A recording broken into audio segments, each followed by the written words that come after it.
우리 올림픽 경기에 참가하는 선수들은 메달을 따기 위해서 최선을 다합니다. 근데 이 올림픽 경기에 참가한 선수들이 정작 올림픽 그 경기에 참가할 때는 최상의 컨디션은 아니라고 합니다. 왜냐하면 그 올림픽 경기에 참가하기 위해서 수많은 훈련들이 이루어지게 되는데 그 훈련들이 실전처럼 이루어진다는 겁니다. 그러다 보면 몸 여기저기 이제 부상을 입는다고 하더라고요. 근육이 이제 망가지기도 하고 또 신경이 또 다치기도 하고 또 여러 관절들과 손가락과 발가락 부상들이 이제 생기는 거죠. 그런 상황에서 올림픽 경기에 참가하는 선수들이 많이 있다고 합니다. 근데 알다시피 그러한 여러 가지 부상의 정도가 상대방 선수에게 노출이 되게 되면은 상대방 선수가 그것을 집중 공략을 하기 때문에 운동 경기에서 패할 수가 있는 가능성이 많다는 거죠.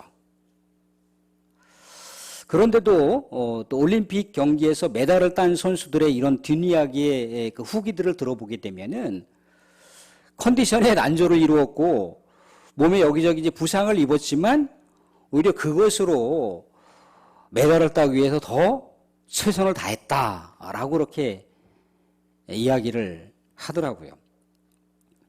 김천의 아들이라고 하는 김재범 그 유도 선수가 2012년도에 런던 올림픽에서 81kg 이하급에서 금메달을 땄잖아요. 그죠? 근데 그 선수도 올림픽 경기에 출전하기 전에 어깨가 탈골이 됐고 이런저런 부상이 있어서 최상의 컨디션은 아니었다고 합니다. 이제 코치진들과 이제 감독들은 굉장히 이제 불안해하는 거죠.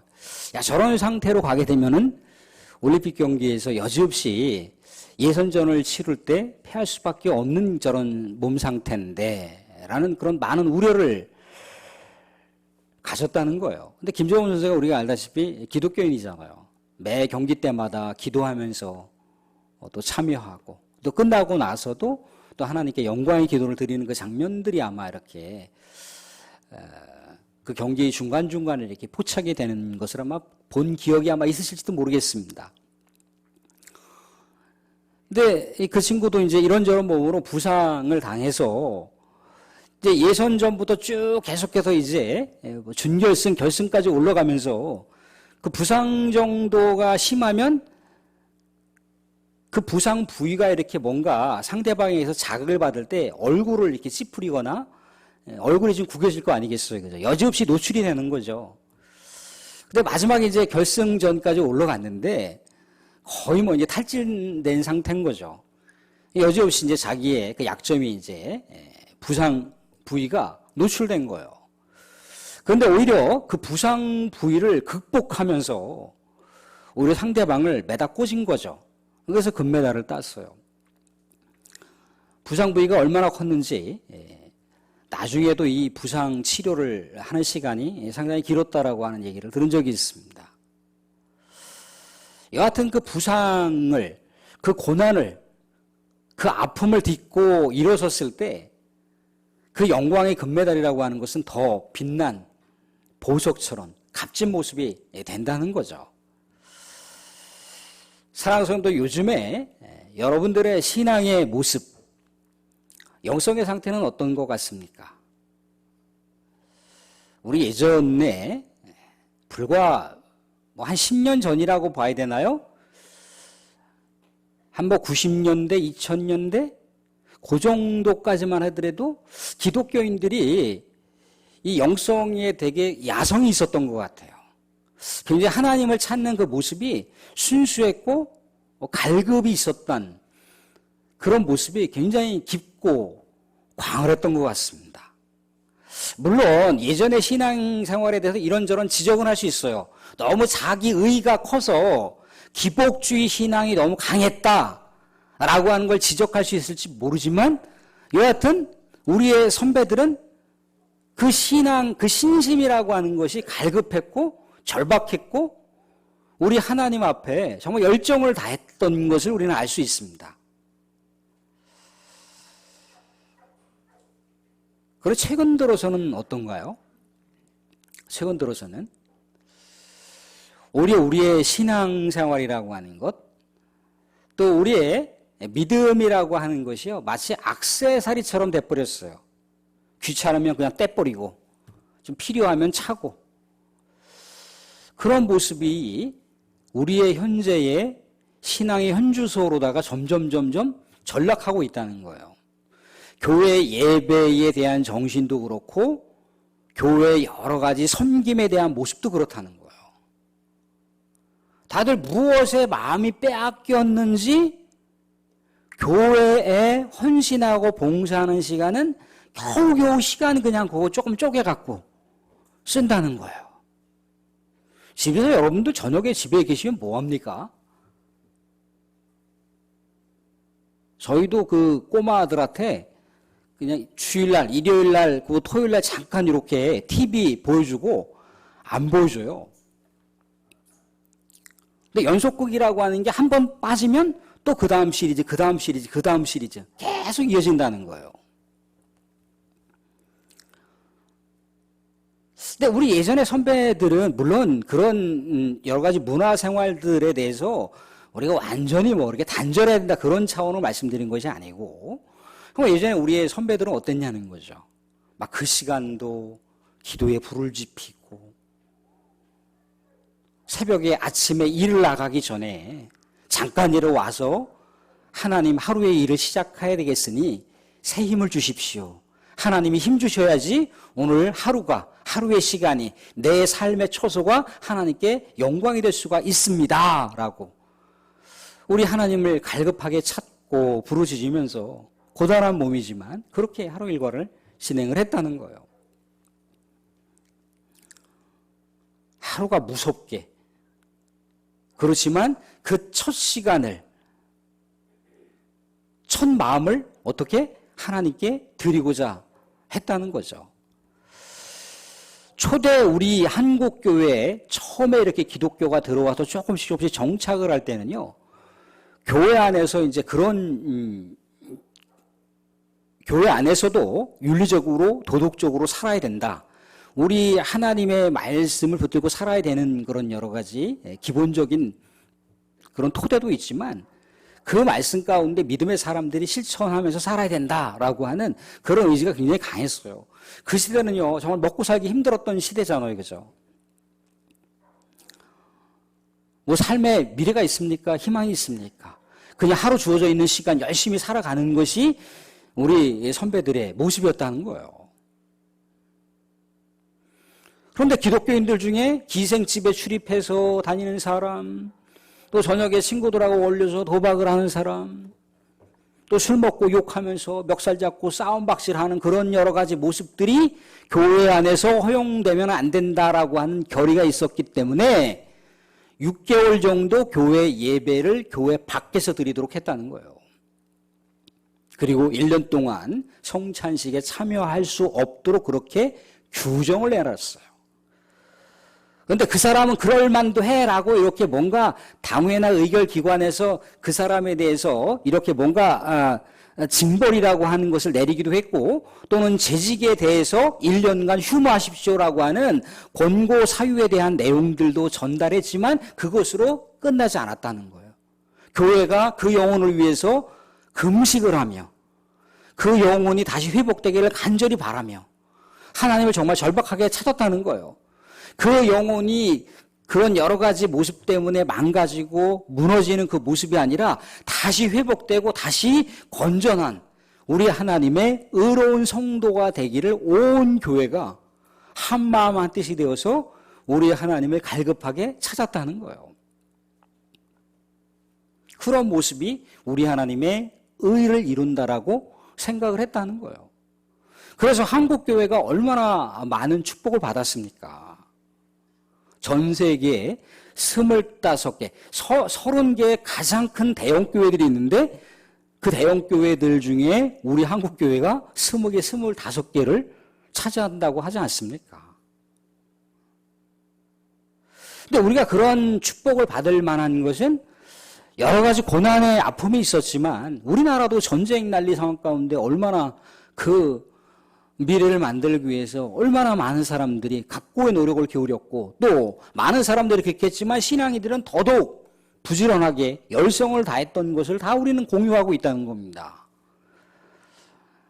세계의 수많은 기독교 국가들도요, 1, 2차 세계대전이 끝나고 나서 성령의 놀라운 그 영적 대붕을 이뤘어요. 수많은 나라들이 그랬다는 거예요. 전쟁의 난리 상황 속에서도 하나님을 찾았다는 거죠. 고난 중에서도 하나님을 찾는 것. 너희들이 나를 찾으면 내가 너희들을 만나리라고 하는 약속의 말씀을 붙들고 그 의로운 하나님을 바라보면서 하나님이 전쟁 난리 상황 가운데 전쟁이 빨리 끝나게 해주십시오. 우리 하나님 마음껏 찬양하며 경배하게 해주십시오. 그러면서 아프고 힘든 영혼들을 다독다독이면서 그 영혼들에게 손을 잡고 왼손이 전쟁 난리 가운데 날아간 사람은 오른손이 남아있잖아요. 그런데 오른손이 날아간 사람이 있단 말이죠. 그러면서 오른손과 왼손이 같이 잡아주면서 그 여러 가지 힘겨움들을 극복해 나가는 것, 그게 하나님의 의로움을 추구하는 것이었고 그것이 성도의 옳은 본분이라고 그렇게 생각을 했다는 거예요. 그럴 때 세계의 수많은 기독교 국가가 우리 하나님의 부흥의 역사를 경험했다는 거예요. 현재 서양 교회들은 어떤 그런 모습으로 신앙생활하는지 아십니까? 예수 그리스도의 이름으로 기도합니다도 제대로 못해요. 모든 신들의 이름으로 기도합니다. 그렇게 얘기한다는 거예요. 그래서 수많은 젊은이들이 기독교에 대한 허무주의를 느끼고 있어요. 아니 기성교인들도 기독교에 대한 환멸을 느끼고 있습니다. 도대체 무엇을 추구하는지 모른다는 거예요. 자기 자신도 그렇거니와 교회가 도대체 무엇을 지향하고 있는지 그 정체성이 불분명하기 때문에 많은 젊은이들이 교회를 떠난다는 거예요. 말씀드린 대로 교회를 그냥 액세서리처럼 생각을 하는 거예요. 교회 섬김과 봉사를 그냥 액세서리처럼 생각하는 거예요. 아, 필요하면 하고 말면 말고. 우리가 그런 시대 속에서 우리 하나님은 우리를 어떤 모습으로 바라보실까? 근데 하나님은 예수 그리스도를 통해서 그런 말씀을 했잖아요. 너희들이 주여 주여 하는 자마다 다 천국에 들어갈 것이 아니요라고 했다는 거예요. 믿음의 중심을 보시는 거예요. 시대적인 여러 가지 변천사가 어떻게 흘러가든지 간에 우리 하나님은 마지막 때 그들의 믿음이 있는가를 보신다는 거예요. 사실 오늘은 의를 위하여 핍박을 받는 자에 대한 내용으로 말씀을 나누고자 합니다. 의라고 하는 것은 어떤 옳은 것, 공정한 것, 또 하나님 보시기에 인정될 만한 것이 이제 의라고 볼 수가 있다는 거예요. 성경에서 디오코라고 하는 그런 의미와 같이 연결되었는데 디오코라고 하는 건 박해를 받다라고 하는 거예요. 그러니까 하나님께서 옳다고 인정하는 것, 하나님의 뜻, 하나님께서 우리 사람들에게 요구하시는 옳은 명령, 그런 것을 추구하는 것이 이제 의인데 이 디오코라고 하는 게 박해를 받다. 그것을 위해서 사는 사람들이 박해를 받다라고 하는 그런 내용이잖아요. 그죠? 근데 박해를 받다라고 하는 게 박해받는 사람들의 입장에서는 하나님의 의를 추구하는 거예요. 하나님의 의를 위하여 박해받는다라고 하는 것은 하나님의 옳은 뜻을 추구하는 사람들을 가리킨다는 겁니다. 근데 이 시제가 하나님의 의를 위하여 박해를 받는 자, 하나님의 의를 추구하는 자들이 이 박해라고 하는 것, 박해받는다라고 하는 것이 완료 수동태로 되어 있어요, 시제가. 그러니까 완료 수동태라고 하는 이야기는 무슨 의미냐면 이 박해가 지속적으로 계속되지는 않는다는 거예요. 언젠간 끝이 있다는 거예요. 하나님이 정한 시간에 반드시 끝난다는 거예요. 하나님이 정해놓은 시간에 박해가 끝난다면 하나님께서 어떠한 복을 주신다고 합니까? 행복선언 8번째 내용은 뭡니까? 의를 위하여 박해를 받는 자 복이 있나니 저들에게 하나님의 나라가 임할 것이요 라고 얘기하고 있다는 거예요. 하나님의 나라가 축복으로 주어지는 거예요. 하나님의 나라가. 근데 여기서 말씀 가운데 보면은 자막 한번 띄워봐 주실래요? 10절, 11절 한번 띄워봐 주시기 바랍니다. 예, 10절 보시면 의를 위하여 박해를 받는 자 복이 있나니 이렇게 돼 있어요. 그리고 11절을 보시면 나로 말미암아 너희를 욕하고 박해하고 거짓으로 너희를 거슬러 모든 악한 말을 할 때, 그러니까 나 때문에 박해를 받는 자라는 거죠, 그죠? 그러니까 하나님의 그 의를 위하여 박해받는 자는 결국 예수 그리스도 때문에 박해를 받는 자라고 하는 내용과 정확하게 연결되는 거예요. 그러니까 10절에 하나님의 의를 위하여 박해받는 자라고 하는 것에 대해서 더 부연 설명하기 위해서 11절에 예수님께서 나를 위하여 모욕을 당하거나 박해를 받는 자라고 추가 설명을 해주고 있다는 거예요. 박해라고 하는 것은 하나님의 정해져 있는 시간이 있다고 했습니다. 정해져 있는 시간이 끝나고 나면 하나님의 나라가 그 영혼에게 임하는 것이죠. 그러면 여기서 이 내용 가운데 방점, 가장 중요한 초점은 박해에 있는 것이 아니고 뭐에 있다는 거예요? 하나님의 나라가 축복으로 주어진다라고 하는 것이 핵심 내용이라는 거예요. 핵심 내용이 박해를 받는다, 고난을 받는다가 아니라 하나님의 축복이 반드시 임할 겁니다. 그래요. 그러니까 고난이라고 하는 것을 누가 받고 싶겠습니까? 박해라고 하는 것을 누가 받고 싶겠어요? 그런 여러 가지 어려움과 힘겨움들을 직면하고 싶지 않겠죠. 가급적이면 그냥 지나가기를 바라겠죠. 그죠? 예수님도 그렇게 기도하셨잖아요. 이 고난의 잔, 이 죽음의 잔을 나에게서 비켜가게 해주시면 안 됩니까? 라고 했다는 거예요. 그런데요, 이런 축복이라고 하는 것이 보상으로 주어졌을 경우에는 고난이라고 하는 걸 한번 받아볼 만하다는 거죠. 고난이라고 하는 걸 무조건 피할 것이 아니라 뭔가 대가가 주어지는 거잖아요. 그죠? 복이 주어지는 거잖아요. 그죠? 그럼 고난이라고 하는 것도 당당하게 직면해서 받아보고 그 고난이라고 하는 것을 극복해 볼 만한 가치가 있다라고 생각을 한다는 거죠. 그래서 이렇게 고난 가운데 박해를 받는 자들, 또 의를 위해서 박해를 받는 자, 예수님 때문에 고난을 당하는 자들에게 하나님의 나라가 임한다라고 우리 주님께서 그렇게 축복의 메시지를 주고 있다는 거예요.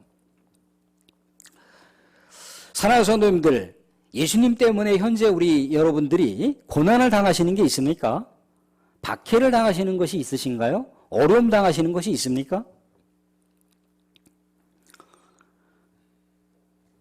예수님께서는요, 당시에 하나님의 의를 높여드리기 위해서, 하나님의 뜻을 구하기 위해서 자신의 의를 내려놓으셨어요.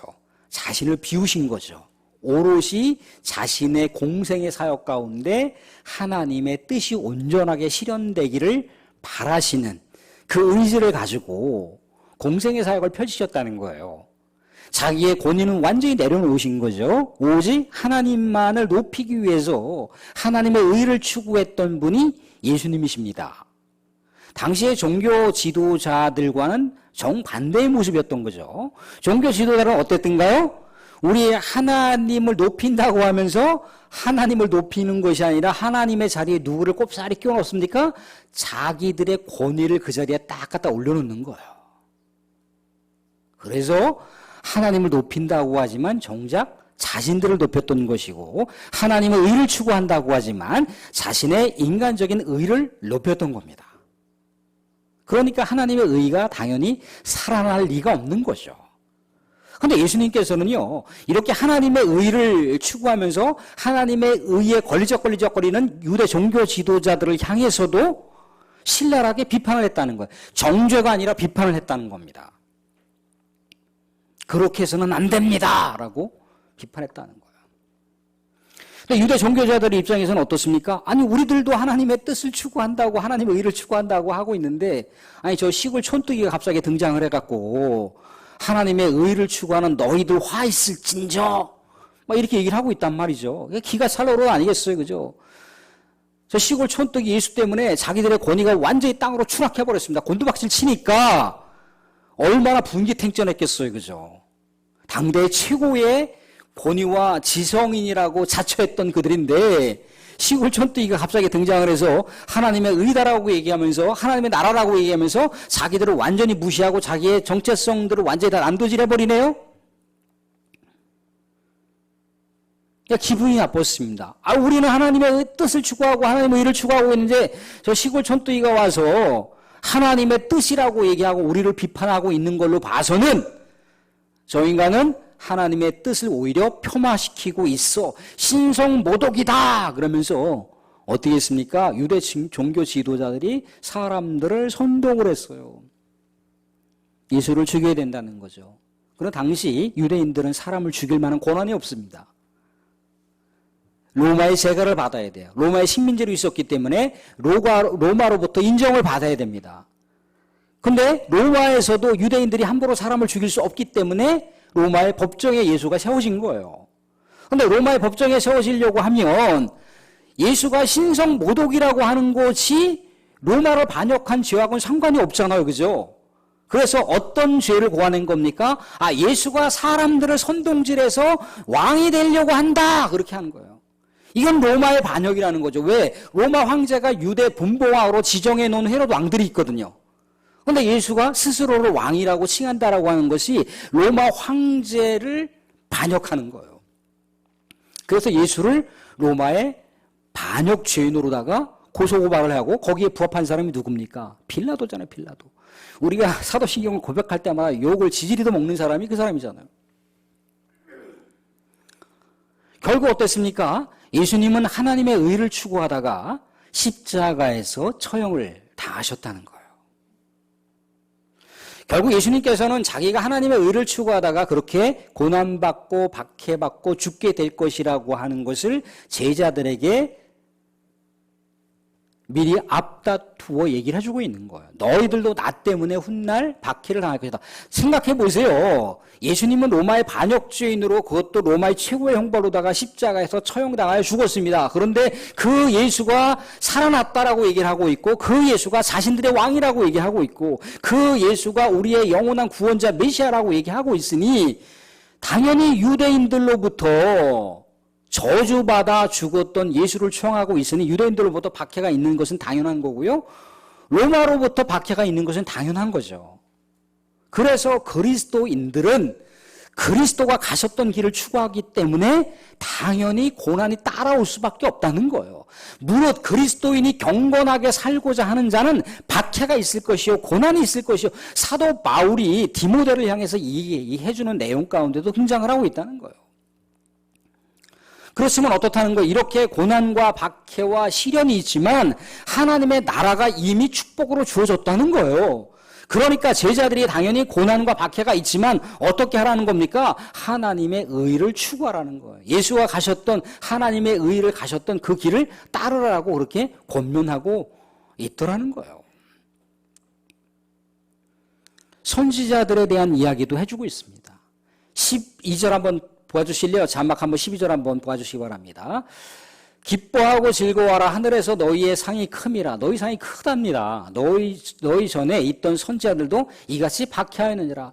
하나님께서 기뻐하시는 일이라는 거예요. 하나님께서 즐거워하시는 일이라는 거예요.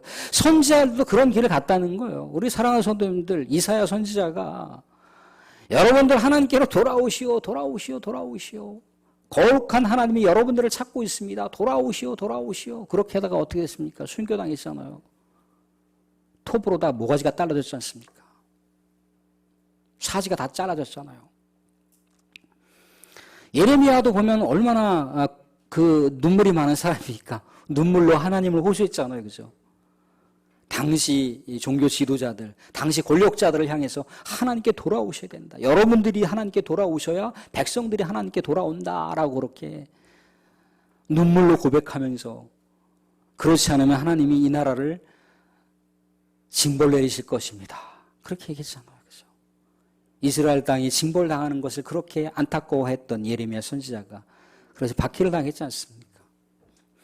그렇지만 그 길을 가는 자들은 뭡니까? 하나님의 인정을 받는 자들, 하나님의 기쁨과 하나님께서 하나님의 나라를 상급으로 큰 상으로다가 그들에게 부여하셨다는 거예요. 믿음의 사람들도 그 길을 갈 것에 대해서 예수님께서 촉구하시고 있다는 거죠. 근데 우리는 이런 질문을 할 수가 있습니다. 우리가 뭐 지금 예수 믿는다고 고난을 뭐 당할 이유가 있나요?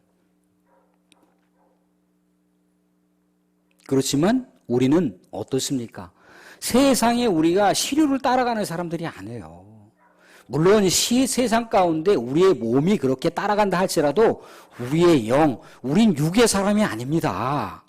우린 영의 사람이에요. 하나님이 우리를 하나님의 성전으로 삼아서 우리 가운데 거하시는 영의 사람이란 말입니다. 세상의 시류 가운데 그냥 우리를 맡겨놓고 그냥 시간 가는 줄 모르고 있고 그냥 세월 가는 줄 모르고 있고 그렇게 살면 안 되는 거예요.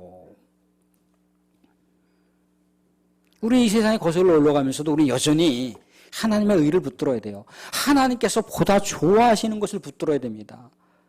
하나님께서 우리에게 원하시는 것을 붙들어야 되는 거예요. 코로나 때문에 교회가 난리예요, 지금. 후배들 이렇게 연락이 와요. 형님, 예배를 드렸는데요. 교회 공식적으로 예배를 드리자고 해서 이렇게 공식적으로 이제 오후 예배를 선포했습니다. 몇 명 안 나왔어요. 그래서 장로님들하고 얘기해서 또 한 달간 쉬기로 했습니다. 쉽지 않다는 거예요. 쉽지 않아요. 그런데 지금은요, 우리가 알다시피 이제 코로나의 상황이 개인적으로 잘 이제 관리하고 또 개인이 만약에 코로나 감염이 됐으면 또 적절하게 잘 또 일정한 기간 또 회복의 시간을 가지면 되는 상황으로 다 지금 가고 있잖아요. 그죠? 완전히 회복된 것은 아니고 여전히 우리가 주의를 요하고 있고 여전히 우리가 위생과 청결한 삶을 또 관리하면서 그렇게 지혜롭게 이 시간들을 보내야 됩니다. 그런데 우리는 지금 너무나 많이 무너졌어요. 이제는 그동안 우리가 힘써 헌신했고 힘써 우리 하나님을 섬겼던 모습, 당연했던 것들이 이제 당연하지 않은 것이 돼버렸어요. 예전엔 그렇게 했는데 예전에 그렇게 해도 몸이 힘들고 뭐가 해도 다 끝나고 나서 섬기고 나면 기분 좋다. 행복했다. 왜? 하나님께서 그 기쁜 마음을 주시는 거거든요. 하나님께서 기뻐 받으셨다라고 하는 그 위로 마음이 있거든요. 그 행복, 성취감이 있는 거거든요. 그런데 지금은 힘들고 지치고 괴로우면 이제 오히려 그것이 당연한 것이 안 돼버렸어요. 당연한 것은 오히려 아무것도 안 하는 것이 당연한 것이 돼버렸어요. 사랑하는 성도들, 우리는 예배를 드립니다. 예배가 물론 우리 교회의 근본이죠. 그죠? 가장 핵심 토대예요. 그런데 예배와 또 다른, 예배가 한 바퀴라면 또 다른 한 바퀴가 있는데 그 바퀴가 뭐냐면 교제예요, 교제. 교회 안에서 예배가 이루어지지만 여러분들 교제가 됩니까? 일방적으로 제가 전하는 말씀만 여러분들 듣는 거잖아요. 물론 찬송과 기도를 같이 하나님께 올리지만 서로 쌍방통행이 잘 안 되잖아요. 그런데 교제라고 하는 건 뭡니까?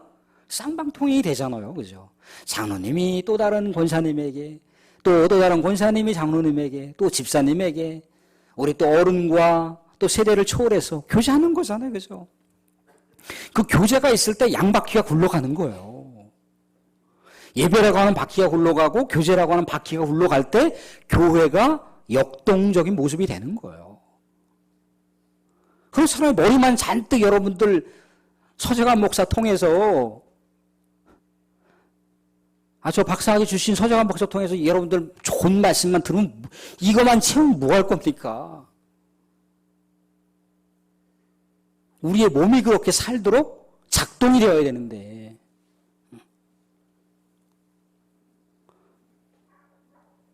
자동차 운전 아무리 머리로다가 이렇게 이렇게 해서 어깨가 해서 왼쪽으로 틀고 깜빡이가 30m 전에 켜주고 아무리 이론으로 해봐야 소용없어요. 운전대를 잡고 운전을 해 실제적으로 해봐야 되는 겁니다. 박해라고 하는 거, 고난이라고 하는 것은 먼 것이 아닌 거예요. 우리가 예전에 우리 신앙의 선배들의 그 열정을 우리가 회복해 가는 것, 어렵잖아요, 시대적으로. 그 시대가 아닌데. 그 시대는 정말 할 게 없어갖고 그냥 교회에서 모였잖아요. 근데 여러분들 얼마나 분주합니까? 하루 종일 일하고 나서도 시간 또 쪼개갖고 집에 와서도 들에 나가서 일을 하셔야 되는 거잖아요. 얼마나 몸이 부대껴요, 그죠? 근데 그 열정만큼 우리가 따라가지 못하더라도 우리가 시간을 계획하면 얼마든지 섬길 수가 있고 얼마든지 우리 하나님 앞에 하나님께서 기분 좋게 기뻐하시는 일들을 추구할 수가 있다는 거예요. 그게 오늘날의 고난일 수 있습니다. 왜? 거슬러 올라가야 되니까. 의를 추구한다라고 하는 건 다른 게 아니에요. 믿음을 지키는 것이고 그 믿음의 역동성을 우리가 계속해서 우리의 삶의 현실에도 실현시켜 나가는 거예요. 우리 사랑하는 성도들, 하나님께서 기뻐하시는 의, 하나님께서 원하시는 신앙생활을 추구하면서 하나님의 나라 가운데 우리 사랑하는 모든 성도님들의 축복으로 임하여지는 역사가 있기를 주님의 이름으로 축원드립니다.